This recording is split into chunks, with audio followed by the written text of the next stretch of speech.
তৃণমূলের দালাল রাজ আছে, ওই মেহবুব বলে ছেলেটা নিয়ে যাচ্ছে তো, হ্যাঁ, যে মমতা ব্যানার্জির বন্দনা করছিল, ও সব ড্রামাবাজি জানা আছে।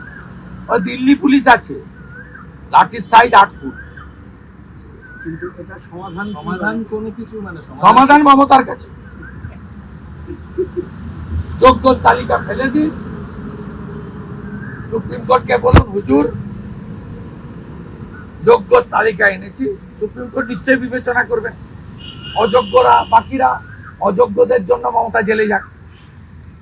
যখনই যোগ্য অযোগ্য বাঁচবে তখনই প্রমাণ হবে অযোগ্যদের চাকরি দিয়েছে, নয় তৃণমূল করার সুবাদে, নয় টাকার বিনিময়ে।